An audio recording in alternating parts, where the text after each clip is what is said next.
Hi, everyone. We are here with Dr. Taz, integrative MD and practitioner of Chinese medicine. We're going to be talking about women's health tonight. So, Dr. Taz, you have all of these things that you say are these really simple markers of health that we pay absolutely no attention to, and we should. Things like our tongue, things like what's going on underneath our eyes. Can you tell us a little bit about this? Sure. I mean, I think one of the beauties of the older systems of medicine, Chinese medicine, Ayurvedic medicine, even homeopathy, they all really taught self-awareness and how to recognize when you're getting sick or when you might be out of balance. And it was little things like just studying your face in the mirror, looking at the color of your skin, looking at your tongue and if there's a coating on the tongue or not, looking at your fingernails, looking at the quality of your hair. So it's not always a doctor's visit every single time to understand what's happening, but it's more just self-awareness and checking in periodically with yourself to see where you might be. What are we looking at when we're looking at our tongue? Are there certain things that we're looking Everyone's for? always Just a few fascinated quick with the tongue. So the tongue in Chinese medicine is divided into different regions. So when ancient Chinese medicine practitioners were looking at the tongue, they didn't have labs and x-rays and that stuff. That was one of their key tools. They were looking at things like the color of the tongue. They were looking at coating. It would indicate maybe the state of your digestive health, the state of your hormonal health. If you had a purple tongue, for example, they would say that the liver was blocked and you probably had more hormone imbalances. If you had a thick white coating, that usually went along with like yeast or having a lot of issues in the digestive system. A yellowish coating meant something as well. So, they would look at color, thickness, coating, cracks. Where were there cracks in the tongue? What does that mean? So, they got very, very specific. And of course, the more they had practiced or the more sort of senior a Chinese medicine practitioner would be, the more they could learn from your pulse or even from your tongue. So just quickly, what does a healthy, happy tongue look like? Healthy, happy tongue is about medium size. It's about pink. It doesn't have a lot of coating on it and is kind of evenly colored without a lot of cracks. Something to strive for. You say that there are 4 to 5 key indicators of disease, chronic disease, and that you see this across the board with people who have chronic disease. What are those 4 to 5 key markers? So these are the concepts that we are often thinking about or looking for, and we think they lead to chronic disease. So things like nutritional deficiencies. So much disease is just caught up in micronutrient deficiencies. The research is saying the exact same thing, that tiny little things like being low in B vitamins, being low in D, being low in iron, lead to bigger issues down the road, turn into bigger problems, and then become a chronic disease. So for me, nutrition and nutritional deficiencies are one of the number one things that we all should be thinking about and looking for. Looking at inflammation. I think that word has been overplayed and everyone understands it now, at least, which is a good thing, but we're still... we're all scared of it. We're scared of it, but we're still not testing for it. We're still not thinking about it. We're not testing for it. In a typical doctor's visit, you're not being asked about it. We're not chasing after it. We're reacting to it when there's an autoimmune disease or cancer or so many other diseases of inflammation that we have today. Hormones and hormone balance, and that's 2 conversations. It's where are your hormones currently, and then it's also what is your body doing with hormones. It's one thing to have hormones and have them functioning well. It's another thing to see how they're broken down, because if hormones aren't broken down effectively, they become the indicators of chronic disease like breast cancer, endometriosis, a lot of things that women and men actually deal with down the road. Wow, so key. So are there things that you should ask your doctor for? Like, is there a hormone panel that you should ask them for? Because most doctors aren't testing for these kinds of intricacies with your hormones, right? Yeah, that's where it's tricky, because even sometimes when you ask, you don't automatically get it, but I think as patients and consumers, you have to advocate for your own health. And I firmly believe that inflammation markers have to be checked at least twice a year. Women should be checking their hormones at least every 6 months. We're hormonal. I've said this, I think I was saying it at dinner. We're hormonal and we change and we shift and our roles change and shift. And so it's important to understand where those hormones are going with it. And I think only until you track things do you really know what's abnormal. Normal for you might not be normal for me. And there's no way to know what those differences are unless they're tracked consistently in some sort of interval. So yes, you should be proactive and ask about it, look for it, question it until medicine or modern medicine catches up with understanding that these are things we need to look at all the time. Great. So you work in both Eastern and Western medicine. What do you think are the most important practices that women in particular should be looking for in Eastern medicine? Like if you're going to add one thing to your standard care, what should it be? Meaning what modality or which system of Yes, medicine? yes. One modality. There's so many great ones. I mean, acupuncture, I'm a little bit biased towards, I must say, because I'm trained in acupuncture. I'm an acupuncturist, so I'm a little bit biased in that direction. But I mean, it can be used in so many amazing ways. You know, it can be used for stress management. It can be used for anxiety and depression. It can be used for gut health. It can be used for hormone health, fertility. I mean, there's just so many amazing ways to use acupuncture. I mean, again, I never tell anyone that's going to cure everything or take care of every problem or every complaint, but it's just such a versatile modality that has so many great benefits that I feel like it really does have a role in routine care and routine medical care. And I think a lot of places understand that and accept that now. You have insurance too that is accepting acupuncture for certain conditions, but I just think it does play a big role. A certain number of sessions too. Yes, it's very regulated. A certain number of sessions, certain number of conditions, certain practitioners, but I mean, there is a little bit of a shift happening there, which is exciting. You have a very interesting approach to women and children care, and say that in an ideal practice, you think women and children should be treated together. Can you talk a little bit more about that? Yeah, I mean, when I entered integrative medicine, as we talked, I didn't mean to enter the field, but I had studied Chinese medicine. One of the things that resonated with me the most was that in Chinese medicine, you don't separate the care of women and children. They really believe that, if a woman was healthy, the child would be healthy. If a child was healthy, the woman would be healthy. And the minute either of those fell apart, then both would suffer. It's not that one or the other would suffer. So when I opened my practice, I really opened with that intention that I wanted to treat both, and I wanted to keep that unit cohesive because I understood so well, just from my own experiences, my own childhood, and watching so many other people, that if you don't treat that whole, no matter what you do for each individually, it's sort of counterproductive. It's almost like you're working against each other.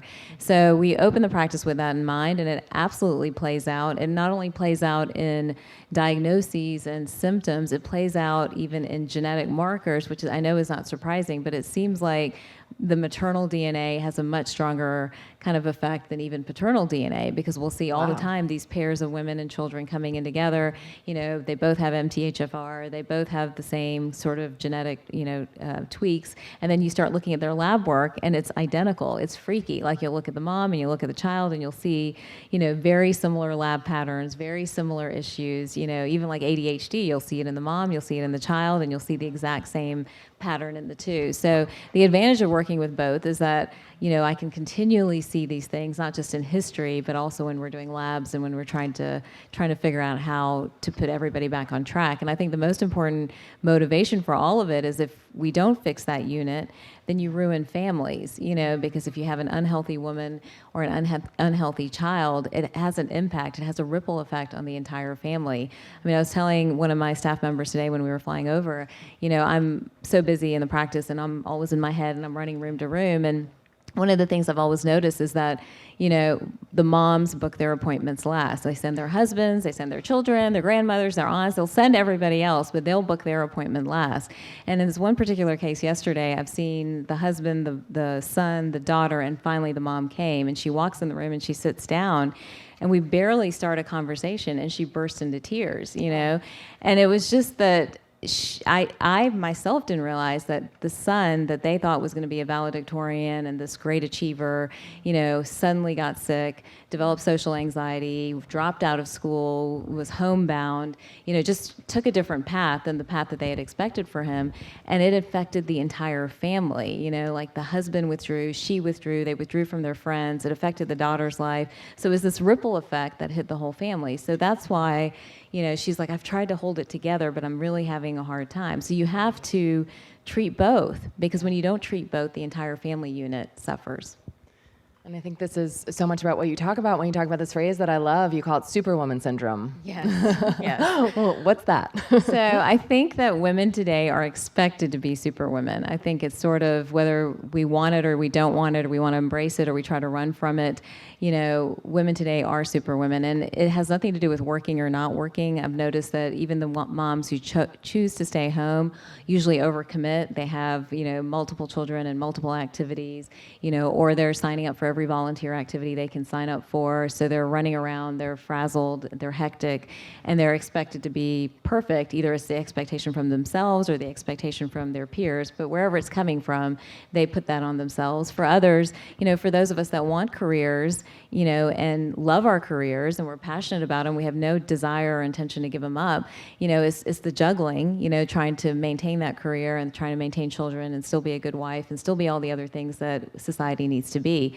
So, how do you do that? How do you make all those pieces fit together without falling apart? And a big part of it is your health, because what I've come to understand is that you can do a lot of things. You can kind of sustain the energy and grab the energy to do all the different things you want to do, but you've got to get your health right, because when that chemistry is not right, every task, every responsibility you sign up for, it takes 3, 4, 5 times the amount of energy it really needs to take. And I know this personally because I feel like I have way more energy now and a lot more responsibility now than I did in my 20s, when my own health issues kind of came to surface. So, a big part of what I would like to see is to really equip every woman with a formula for her success, how to get to her core, her root. Does she need to be gluten or vegan or paleo? What is her formula? Because if she can get that formula right, then a lot of what happens afterward is the right decision. And what we find all the time in practice, and so many people have talked about it today as well, is when you don't, it's a continuum. You have to get the chemistry right. And it's when the chemistry is not right, you don't make the right decisions in your life because you don't feel good. You don't feel like you're in the highest place. And, I don't talk too much about energy in the practice, but I firmly believe when you don't have that stuff right, you almost don't vibrate at the right frequency. And when you don't do that, you attract the wrong things into your life. So yes, you choose the wrong partner, you choose the wrong, spouse, you make the wrong job move, you make the wrong move, period. You treat a family member the way you wouldn't want to treat them. You say things you don't mean to say. All of it because you're not coming from a really good space. So it's so important to get this formula of health right because it's so impactful for every single decision you make in your life moving forward. And I've seen this play out, I don't know how many times personally with my own family, with patients, with friends, that until they get that right, they continue to make the wrong decisions. They continue to choose the wrong things, chase after the wrong things, and their life plays out that way. Fertility is a huge topic right now in women's health. People are concerned about preserving their fertility. People are concerned about infertility issues. What are your key tips for optimal fertility? What are the things we should really be paying attention to? I think fertility is such a problem now. I mean, so many young women come in and they're telling me that they have no eggs or are told that they can't have children and they're in their early 20s, mid-20s. So it's becoming an epidemic, and I think a part of it is environmental and a part of it's the play between the environment and genetics and really understanding that. So what we have to do as women is we have to be, again, overactive and overreactive in terms of pursuing our health to a certain extent. So before I think any woman even is thinking about fertility, they really need to evaluate their own health. Again, what are their deficiencies? What is the status of their gut health? Where are their hormones? Do that groundwork, just like you wouldn't build a house without a rocky foundation. Do that groundwork of where your health is before you even think about going on that journey to have a child. Because what often happens is women naively, I was in that boat too in our 20s, we think we're invincible. We're invincible, we can have anything we want, we can do anything we want. But when it doesn't play out that way, it's a recipe for heartache, and it's usually a lot of money and a lot of expense and a lot of years trying to chase down what went wrong. And then they'll land in our practice, and we do a lot of work. Again, it takes time. I mean, it takes time to correct the body. So a lot of time, again, to rebuild the body, which could have been done in the beginning, had they not pursued that fertility, the artificial fertility route to begin with. So the only way to really avoid that is to understand where you are from the get-go. If you've gone through years of college and you had a really good time and maybe drank a little bit too much or whatever your habits were, it's time to understand where you stand. Where is your liver health? Where's your gut health? These are concepts we take from the older systems of medicine. And if we can apply them to today's medicine, you really have a great formula for keeping people healthy and not having to go through the heartache of dealing with so many of these different conditions that they have to deal with. And on the other end of that, any favorite hormone-free contraception methods? hormone-free contraception method. So, there's the tried and true, sort of rhythm technique to understand when you're ovulating, which is not always, Do you recommend it depends on how badly you don't want to be pregnant. So if you're not too worried about it, then it's okay. But if you are absolutely adamant that you don't want to be pregnant, it has its risk. IUDs, a lot of people are using now, and there's some with hormones, there's some without hormones, but that's become a little bit more common and avoids at least birth controls and getting some of those artificial hormones in your system. Those would probably be the main two, or any of the other barrier devices. Yeah, great. Is there any last thing that you wish that women understood about their own health? And if you could tell every woman, this is what you really need to understand, what would it be? I think as women, we fail to accept the fact that we're hormonal. I mean, it's just something we have to accept, that we have hormones. They have to be monitored. They have to be checked.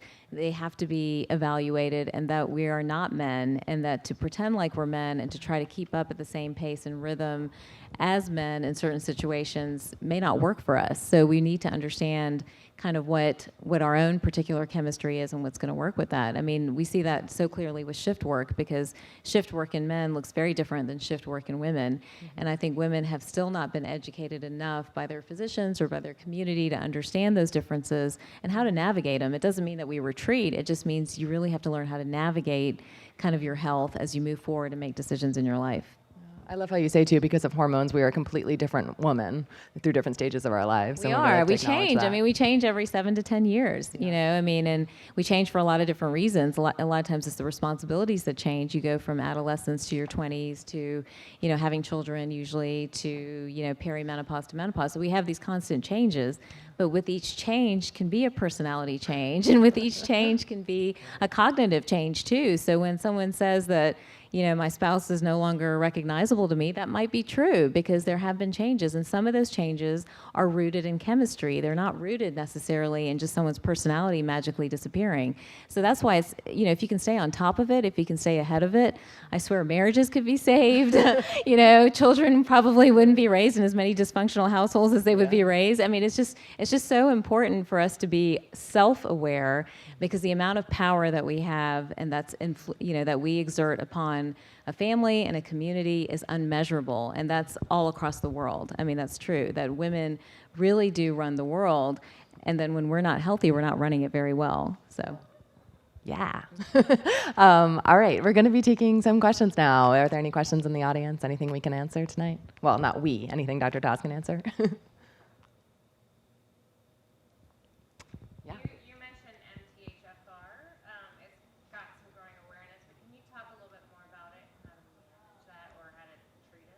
Sure. I mean, I think it's still, so MTHFR, for those of you who don't know, it's a methylation issue. It's a gene marker, and with it, we're learning a lot more. We're learning how it impacts hormones, how it's involved in hormone metabolism.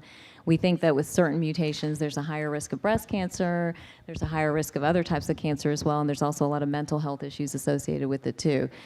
MTHFR in terms of clinical practice, not just sort of measuring and knowing that you have the gene, there's still a lot of work to be done there. One of the things we do know is that with certain mutations, we know you need certain micronutrients, so we try to match that. So for example, if you have MTHFR, 1298, then we do want you to be on a methylated B vitamin, because we feel like that's important.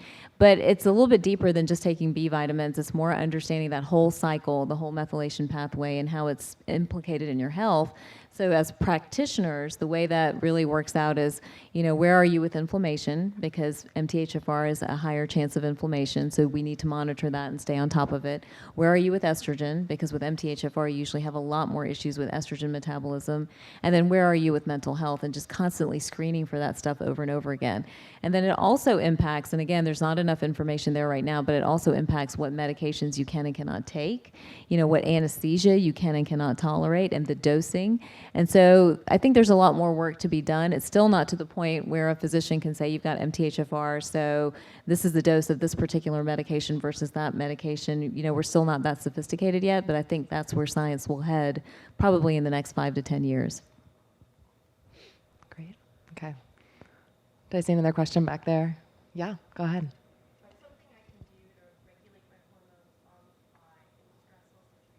So what's something you can do to regulate your hormones on the fly in stressful situations? On the fly. So meaning your stress hormones or, okay, so if it's mainly stress hormones you're talking about on the fly, let's see, aromatherapy. Have you ever tried that before or used that? So lavender, sandalwood, any of those essential oils, it's been shown to bring down cortisol levels rather quickly. You can stick it in your purse or your briefcase and use it on the fly. Yes, back there. So I've decided to go off birth control. How do you recommend supporting your body in that transition? So it depends sometimes on how long you've been on birth control. So sorry, if you've gone off birth control, how do you support your body? So you're already off. Okay, and your hormones you're cycling regularly, not having an issue. So I mean, if you're already off birth control, it's more just understanding what's normal for you. So I would have your hormones checked. You know, if you're 2 or 3 months out from being off, get them checked and make sure that you're cycling in a regular way. If you want to just manage it on your own and not actually have numbers checked, then I would say protect your liver, because the liver is really kind of the powerhouse for all the hormones. So do like 1 green smoothie every day because it flushes out the liver. Try something like milk thistle because we know it supports the liver. And even acupuncture, we know, will help with hormone balance and hormone regulation. In the practice, we take it a little bit further. You know, we'll check the levels of everything and kind of see where you are, and then kind of develop those plans out a little bit more specifically, depending on which hormone issue you may or may not be having. Great. All right. Well, you guys, thank you so much. Thank you, Dr. Taz. This was wonderful. Thanks for having me. And you guys, this wraps up our programming for tonight. So come back tomorrow. We'll have a full day. Thanks, everyone.